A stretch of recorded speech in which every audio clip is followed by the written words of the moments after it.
কিছুদিন আগে এক মাদ্রাসায় শুক্রবার দিন মাহফিল, সেখানে বললাম যে আজকে তো সূরা কাহফ পড়ার সময়টা চলে গেছে, শুক্রবার দিন কারা কারা আছেন দেখি হাত তোলেন। মানে 4-5 জন ছাত্র হাত তুলছে। বললাম যে আল্লাহ, আফসোস লাগে, একটা মাদ্রাসা আপনারা সারাদিন কি করছেন, এই মাহফিল নিয়ে ব্যস্ত ছিলেন, সূরা কাহফটা পড়তে পারলেন না। সূরা কাহফ যেখানে পড়লে আল্লাহ রাসূল বলছেন কিয়ামতের ময়দানে মানুষের দিল ঘাবড়িয়ে যাবে। কিয়ামতের ময়দানে যারা সূরা কাহফ শুক্রবারে পড়ে তার দিল ঘাবড়াবে না, দাজ্জালের ফিতনা তাকে আক্রান্ত করতে পারবে না। যে জায়গাটায় বসে সূরা কাহফ পড়ে সেখান থেকে আসমান পর্যন্ত জায়গাটা নূর দিয়ে ভরপুর হয়ে যায়। সেই সূরা কাহফ পড়তে আল্লাহ রাসূল বলছেন এটা কাদের জন্য? ওয়াজ করার জন্য। শুধু মানুষকে ওয়াজ করে দিব এই জন্য? আমি পড়তে জানি না, আমি কেন পড়বো না? আমি কেন পারি না? হাকিম মোহাম্মদ থানভী রহমতুল্লাহ আলাইহি, তিনি উলামায়ে কেরামদের যারা সুলুকের রাস্তায় তাসাউফের লাইনে যারা মেহনত করে তাদেরকে বলছে তোমরা মুনাজাতে মকবুল পড়ো। হাকিম মোহাম্মদ থানভী রহমতুল্লাহ আলাইহি লিখে গেছে 60টা মুনাজাত তিনি লেখাই দিয়ে গেছেন যে আমার দোস্ত আহবাব উলামায়ে কেরাম, তোমরা এই মুনাজাতে মকবুলটা শনিবার থেকে শুক্রবার পর্যন্ত ডেইলি একটা মুনাজাত পড়বা। অনেক জামে মানে হাজী ইমদাদুল্লাহ মহাজির মক্কি রহমতুল্লাহ আলাইহি হিজবুল বাহার বানাই দিয়ে গেছেন। এগুলি বললে অনেক লম্বা কথা, ওইদিকে যাব না। ওইটা পড়ো, তোমার যা মাকসাদ আল্লাহ পাক পুরা করে দিবে সব, এবং আল্লাহর সন্তুষ্টি তোমার দিকে আসবে। হিজবুল বাহার পড়ো, হ্যাঁ, মঞ্জিল পড়ো। হযরত মাওলানা জাকারিয়া রাহমাতুল্লাহ আলাইহি শাইখুল হাদিস তিনি বলে গেছেন যে ঘরের মধ্যে যে ব্যক্তি সব সময় মঞ্জিলটা পড়তে থাকবে, কোরআনের 33টা আয়াত, সেই ঘরে জিন্নাত আসবে না, তো মানুষকে ক্ষতি করবে না, এবং তোমার আল্লাহ পাক রিজিকে ওয়াসাআত দিবেন, বরকত দিবেন। সেই মঞ্জিলটা আমি পড়ি না। দালাইলুল খায়রাতের মধ্যে লিখেছেন, এবং হাদিসের মধ্যে ফাজাইলে দুরুদের মধ্যে অনেক কথা লিখেছেন। আল্লাহ রসুলের উপরে যত বেশি দুরুদ পাঠ করা হবে সে কিয়ামতের ময়দানে আমার তত বেশি কাছে আসবে। আমি সারাদিন কতবার দুরুদ পড়ছি, সেখানে দুরুদেরও আমল দেওয়া আছে। এগুলি যদি আমরা উলামায়ে কেরাম না করি তো সাধারণ মানুষরা করবে। এখন সে আলেম সাহেব উনি তাহাজ্জুদ পড়ে না, উনি ইশরাক পড়ে না, উনি আওয়াবিন পড়ে না, উনি জিকির আজকার করে না, উনি মোরাকাবা মুশাহাদা করে না, উনি ওনার মাদ্রাসায় পড়ানো নিয়ে ব্যস্ত। ইমামতি করার পরে বাস যেটুকু করলো, বাকি সময় এই কিতাব মোতালা করে। তো আমাদের তো আর এত কিছু করা লাগে। কথাটা বুঝতে পারতেছেন? কথা না বুঝলে কিন্তু কথা বুঝে আসবে না। যে উনি মাদ্রাসায় পড়ায়, তাবলীগ করে, এগুলি সব মানুষকে নিয়ে ফিকির করতেছে, কিন্তু ওই ব্যক্তিগত উনি নিজে অত আমল করেন। ওইটাই ওনার বড় আমল, উনি তাবলীগ করে। ওইটাই ওনার বড় আমল যে উনি নামাজ পড়ায়। ওইটা ওনার বড় আমল যে উনি ছাত্র পড়ায়। তো উনি নিজে ব্যক্তিগত যে নিজে কিছু আমল করবে সেটা করে না, যার কারণে অসুবিধা তো নাই। যেহেতু রসুল বলছেন এরকম একজন ওইগুলি কাজ করলে তারা আবেদ বলে, আর ওগুলি না করলেও একজনকে আলেম বলে। তো আলেমের মর্যাদা আবেদ থেকে অনেক বেশি, আবেদ থেকে আলেমের মর্যাদা অনেক বেশি। মুফতি রশিদ আহমদ সাহেব রহমতুল্লাহ আলাইহির কাছে এই প্রশ্নটা, এই হাদিস পেশ করলেন। তিনি তার বয়ানের মধ্যে আফসুস, এটা বড়দের কথা তো, নকলে কুফুর না বাস, বড়দের কথা তো, সেই জন্য আমি এটা নকল করতেছি। এই কথাটা আমার মতো মানুষের জবানে বলাটাও সাজে না, কিন্তু উনি বলছেন। উনি কি বলছেন?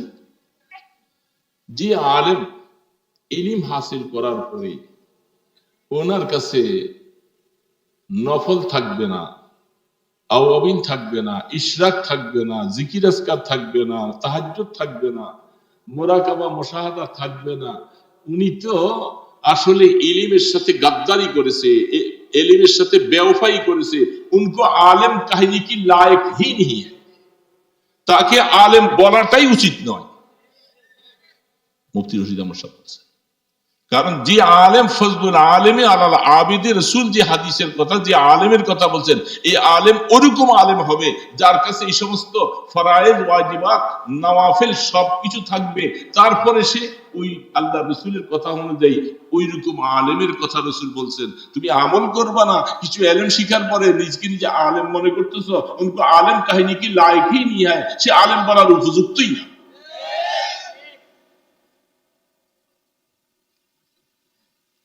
এই জন্য তিনি এই কথা বলার পরে সবাই মাথা নিচু করে ফেলছে। পাকিস্তানের কথা কোরআনের মধ্যে আছে, হাদিসের মধ্যে আসছে, হাফিজে কোরআন, আল্লাহ তাকে কোরআন দিয়েছেন সিনার মধ্যে, সে রাত ভরে যদি সবসময় ঘুমাইয়া থাকে কোরআনের হক আদায় করলো না, সে তাহাজ্জুদে নফল নামাজে ইত্যাদির মধ্যে কোরআন খতম করতে থাকবে, কোরআন পড়তে থাকবে, এটা কোরআনের হক। আপনি বাস আলেম হইলেন, হাফিজে কোরআন হইলেন, কোথায় ইশরাক চলে যায়, কোথায় আওবিন চলে যায়, কোথায় নফল চলে যায়, কোথায় তাহাজ্জুদ চলে যায়, এটার খবরই নাই। উনি বলেন যে আমি সময় পাই না, আমি তো কিতাব মোতালা করি, ছাত্র পড়াই। মসজিদে নামাজটা পড়ে দেওয়ার পরে ইমাম সাহেব নিজে ইচ্ছা করলে আওবিন পড়তে পারে, কিন্তু বহু বহু ইমাম সাহেব এমন আছে আমাদের সমাজে আছে, উনি ওই মাগরিবের পরে টিউশনি 2টা করে। হ্যাঁ, অনেক আগের কথা, আমাদের মসজিদে দিয়ে দিতে, তখন তো ছোট টিনের ঘর ছিল, তো আমার মুয়াজ্জিন সাহেব, ওই তখন এত খাদেম ছিল না, এত মুয়াজ্জিন, এত ইমাম, এত লোক ছিল না, ইমাম আর মুয়াজ্জিন আমরা 2জনেই ছিলাম। তো বেচারা মাগরিবের পরে টিউশনি আছে। এখন আমি আসলে বলতে কি, আমি টিউশনি তেমন করতাম না, এটা আমার অভ্যাস ছিল। মসজিদে নামাজ পড়ে বসে একটু আওবিন পড়তাম। তো মুয়াজ্জিন সাহেব আরেকজন মুসল্লিকে ডাইকা ওনার কাছে টিপতালা এটা খুইলা দিয়া ওনার সামনে রেখে দিয়া উনি চলে যেতেন। তার মানে উনি তো টিউশনি করবেন। এই জন্য আমি নামাজ শেষ করে আসছি, আমরা বাইরে যাই, সারা মসজিদে একজন আওবিন পড়নেওয়ালা আর নাই, বাস টিপতালাটা লাগাই দিয়ে আসছি। উনি আবার সময় মতো আইসা তালা খুইলা এশার নামাজের আজান। তো আল্লাহ শুকর, ওই জামানার থেকে নিয়ে এখন আমাদের মসজিদে মাগরিবের পরে কত আওয়াবিন পড়নেওয়ালা, কত আল্লাহর বান্দা। শুরু করেছিলাম আমরা ওই সময়, টিনের ঘর, ওই সময় ভাঙাচোরা ঘর, যেটা আপনারা দেখেছেন যে আপনাদের চোখের সামনে। মার কাছে মামার বাড়ির গীত গিয়ে লাভ নাই, বাস্তব না হলে। সেইখানে এতেকাফ করা একটা মানুষকে, আমি যখন আসলাম সেখানে 1 বছর পরে এতেকাফ করবে, এখন একজন মানুষও নাই। পরে একজন মানুষ ওই বস্তিতে থাকে, তাকে খানা এবং টাকা পয়সা দিয়া এতেকাফে বসানো হয়েছে। তো আমি ওই বছর আসার পরে ওই বছরটা কেটে গেল। আমি পরে বললাম যে একটা আশ্চর্য কথা, এই তো মাসালা যায়, টাকার বিনিময়ে যদি কাউকে মসজিদে এতেকাফে বসানো হয়, পুরা মহল্লাবাসী গুনাহগার হবে, এতেকাফ হবে না। আর যিনি এতেকাফ করলেন ওনার কোনো সওয়াব নেই, উনি তো টাকার আশাই বসছে। বাস ওই বছরটা চলে গেল। পরের বছর চিন্তা করলাম, এলান করলাম যে মসজিদে এতেকাফ না করলে পুরা মহল্লাবাসী গুনাহগার হবে, কেউ আসেন নাকি? একজনও পাওয়া গেল। তখন মনে মনে নিয়ত করছি, আল্লাহ ওয়াজ তো মানুষেরই করতেছি, তা আমিও তো মানুষ, আমিও তো মানুষই। নিয়ত করছি আলহামদুলিল্লাহ, আল্লাহ তুমি তৌফিক দাও, আমি এই 10 দিন আমি ইতিকাফ শুরু করি। আমি শুরু করছি সেই বছর, আল্লাহ পাকের শুকর, সে আজকে প্রায় 40 বছর হয়ে আসছে। আমি শুরু করার পরে বড় হইতে হইতে এখন ডিআইটি মসজিদে 80 জন 100 জন ইতিকাফ করে, কিন্তু ওই সময় একজন মানুষ পাওয়া যায় নাই, কিন্তু শুরু আগে আমাকে করতে হয়েছে। এখন তো 100 জন মানুষ ইতিকাফ বসে।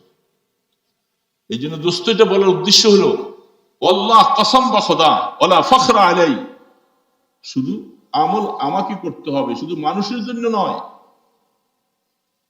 আমি আওয়াবিনের কথা মানুষকে বলবো, আমি আওয়াবিন পড়বো না, আমি ইশরাক পড়ব না, আমি কাছে তাহাজ্জুদের কিছু আমল থাকবে না, আমি জিকির আজকার করব না, আমি তেলাওয়াত করব না, আমি মানুষের জন্য ওয়াজ করব।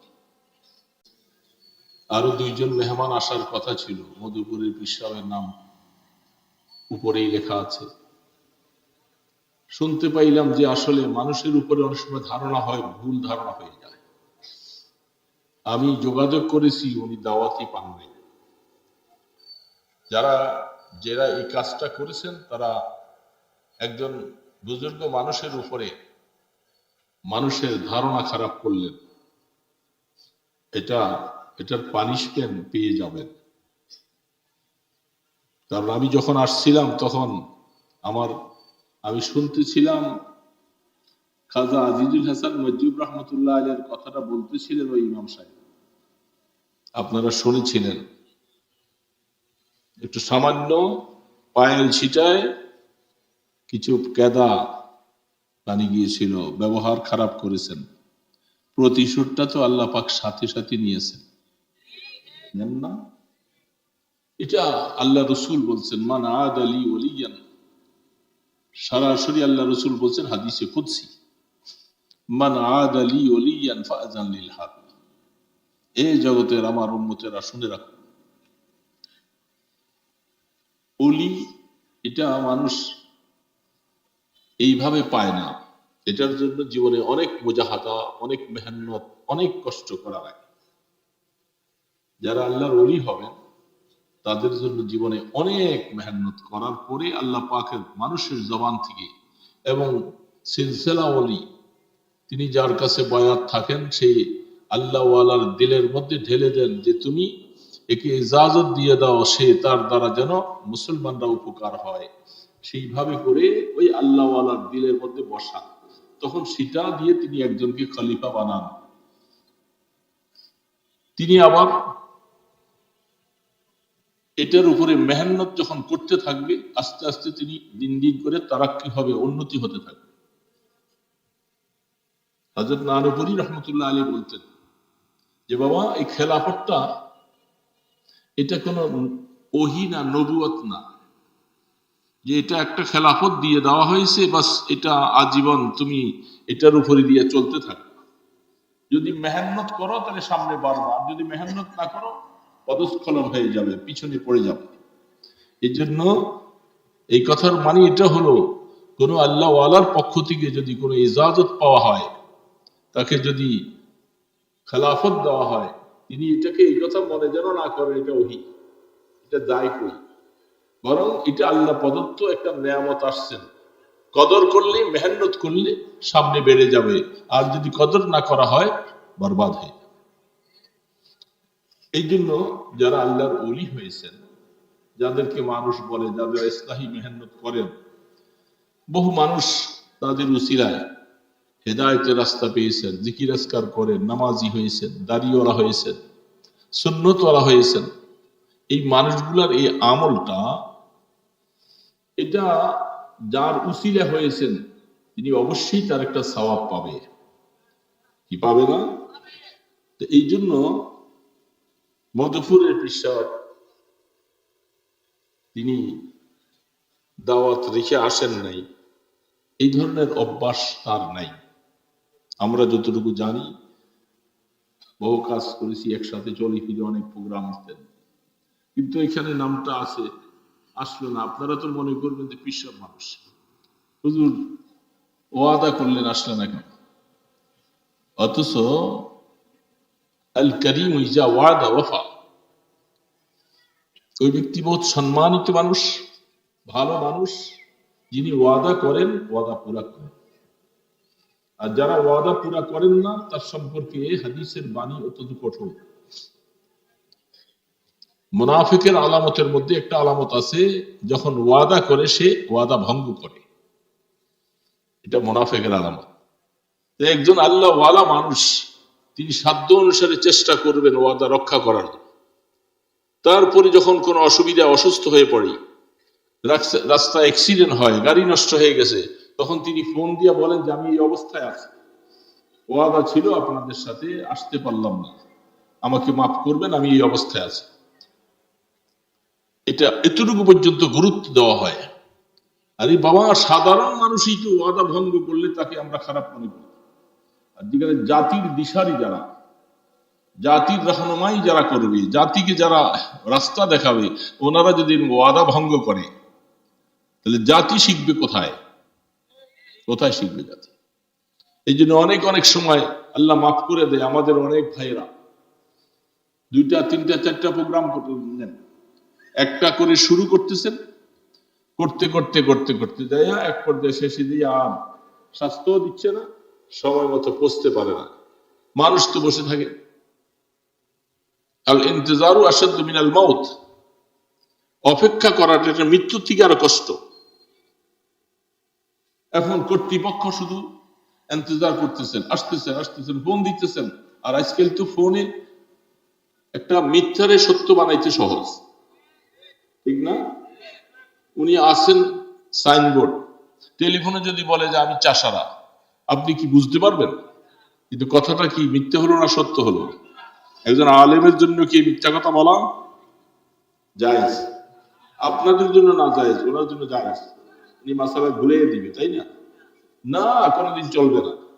আল্লাহ পাক ইনসাফ বলা, তুমি আলেম হও আর যাই হও, যাতে তুমি যা যা কাজ করবা শরীয়তের নির্দেশ মোতাবেক কাজ করবা। মিথ্যা কথা বললে তোমাকেও ছেড়ে দেওয়া হবে না, ছেড়ে দেওয়া হবে।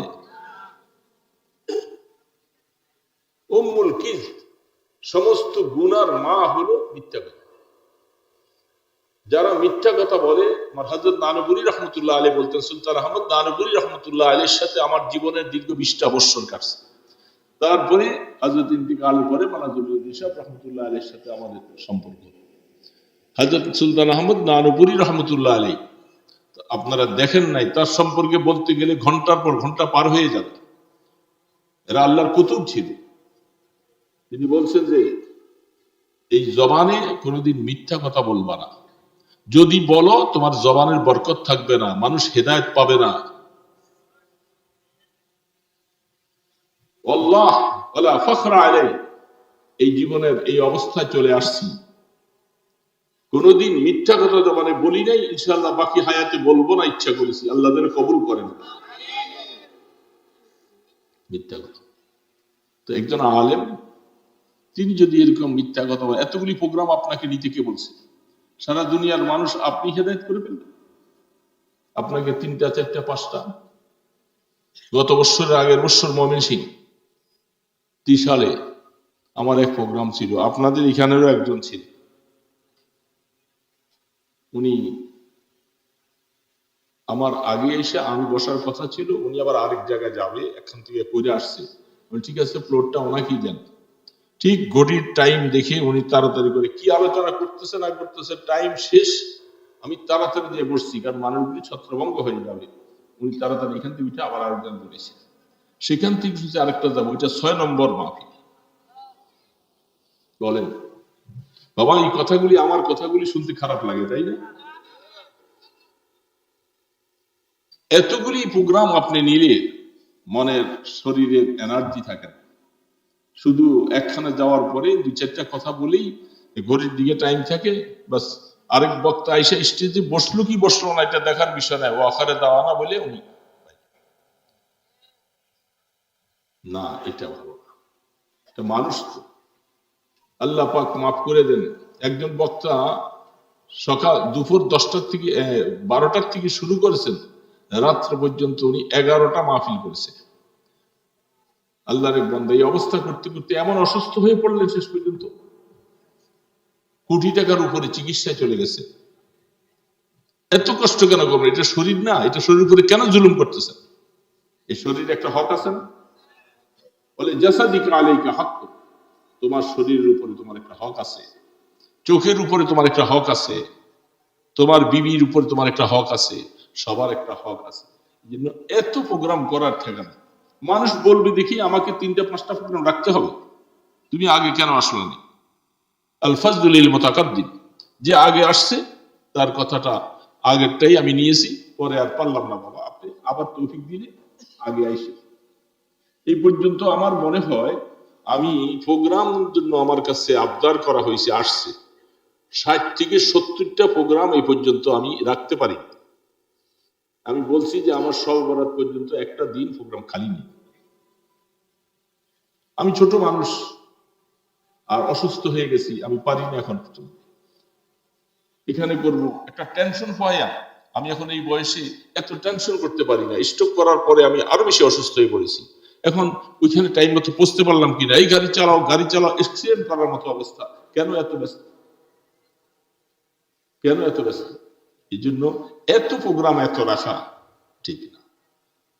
একজনই সারা দুনিয়া হেদায়েত করে দিবেন, আর আমাদেরও কিছু দোষ আছে। আমরা এখন ওই একজনকে দিয়ে আমরা চাইতেছি উনি পুরোপুরি মোবাল্লেগ, উনার কথা ছাড়া মনে হয় অন্য কারো কথা শুনলে হেদায়েত পাওয়া যাবে না। এটা আমাদের দোষ। আমরা দুই চারজন মানুষকে বেছে নিছি, ওনাদের কথা ছাড়া আর কারো কথা শুনতে চাই না।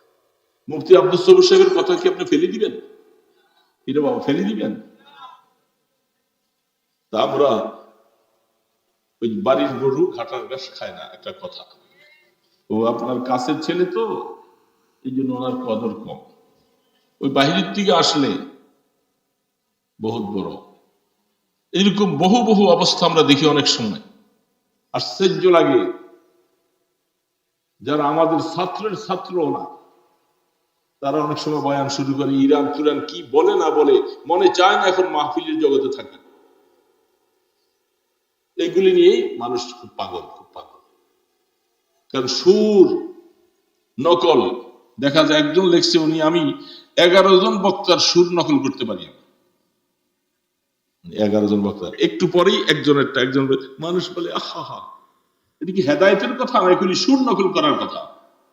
এই কথা শোনার দ্বারা হেদায়েত নেই। এগুলি বক্তা বনতে চাই, ভাইরাল হতে চাই, আর ভাইরালের মেশিন তো এখন এই যে দাঁড়িয়ে আছে, দেখেন না? বক্তার থেকে ইউটিউবের সংখ্যা বেশি।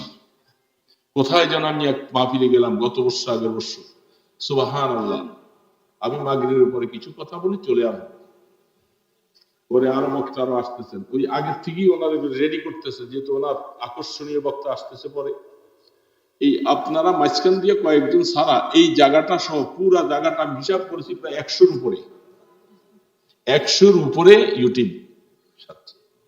তো আমি ইউটিউব ওনাদের বললাম যে ভাই, আপনারা কি ওয়াজ নিজেরা শুনেন কিছু না, কেন মানুষকে শুনাইবার জন্য আসতেছে? আপনাদেরকে তো আমি ওয়াজ শোনার মতো ভাব দেখি না। কোথায় আপনারা অনেকে দাড়ি রাখছেন, দাড়িগুলি সব হইলো ফ্রেজ কাটিং। কিছু মানুষ আছে সে প্যান্ট পরে আছে, তার প্যান্টটা টাকনির নিচে। কিছু কিছু ভাইয়েরা আছেন যে কি একটা অবস্থা, তাকে ওয়াজ শোনার পরে যে একটা হেদায়েত, সে নূর দেখতেছি না তার চেহারায়। তাহলে আপনি মানুষকে শুনাইবার জন্য এই মেহনত করতেছেন, তার মানে এটার বিনিময়ে আপনি কিছু ফুলুস পাইতেছেন। ফুলুস, ফুলুস চিনেন? ফুলুস কাকে হয়? টাকা, টাকা। ফুলুসের মধ্যে খুলুস নেই। একটা ফুলুস আর হইল ফুলুস। কয়েকদিন আগে এক প্রোগ্রামের মধ্যে আমি বলছিলাম,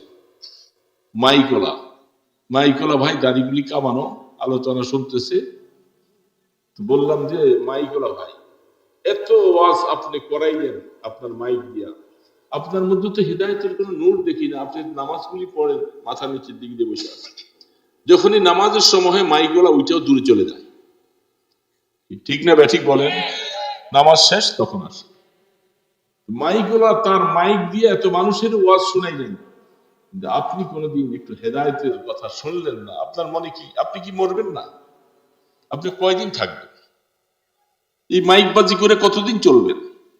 এখন আমরা বক্তারা অনেকে এখন মাইক হয়ে গেছি, তার মানে কথা যা বলার বলে দিয়ে গেলাম, নিজেকে আমল করার জন্য তৈরি করি না। এটা বড় আফসোসের কথা, আফসোসের কথা।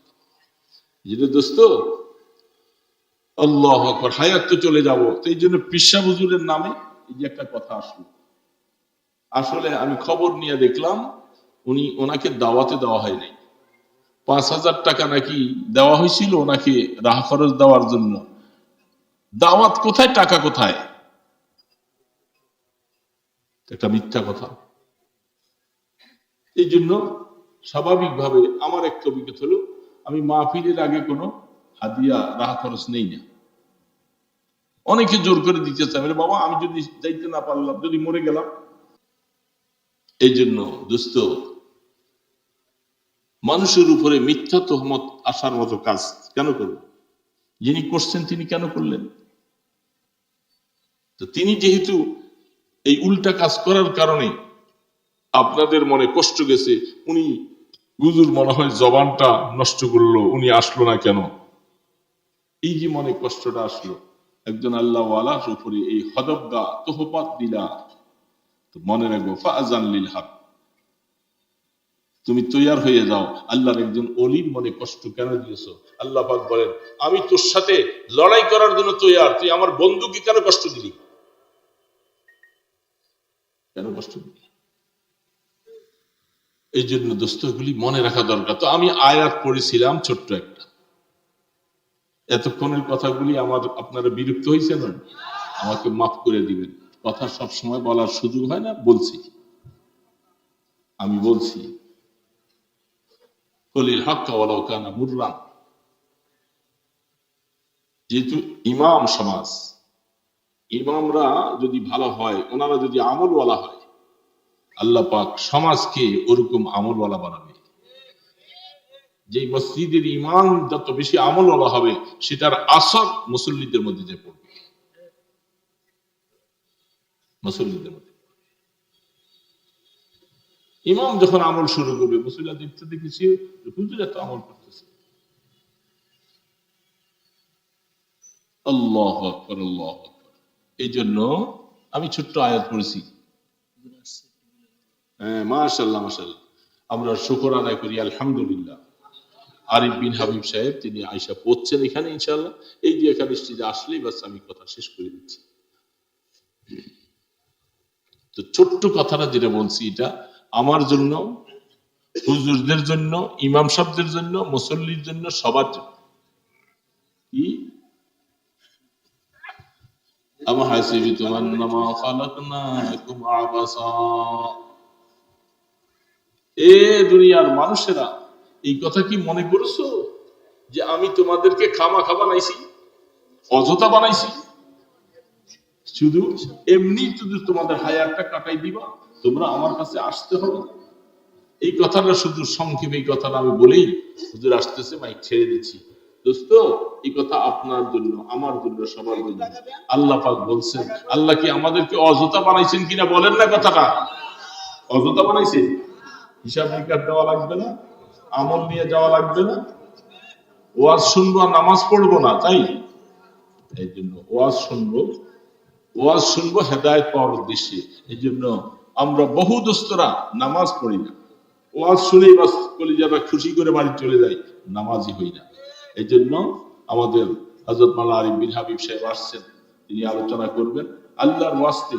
এই ছোট্ট কথার এই কথাটা যে আল্লাহ আমাদেরকে খামাখা বানান নাই, আমাদের হিসাব দিতে হবে, আল্লাহর কাছে যাইতে হবে, এই কথাটা অন্তরের মধ্যে জায়গা দিয়া হায়াত কাটাইতে থাকি ইনশাআল্লাহ, তাহলে হায়াত সুন্দর হবে, আল্লাহ পাকের কাছে ইজ্জতওয়ালা হব। আল্লাহ মেহেরবানি করে আমাদের সকলকে এই কথাটার উপরে আমল করার, বলনেওয়ালা শুননেওয়ালা তৌফিক দান করেন। ওয়া মা আলাইনা ইল্লাল বালাগ। আসসালামু আলাইকুম ওয়া রাহমাতুল্লাহি ওয়া বারাকাতুহু।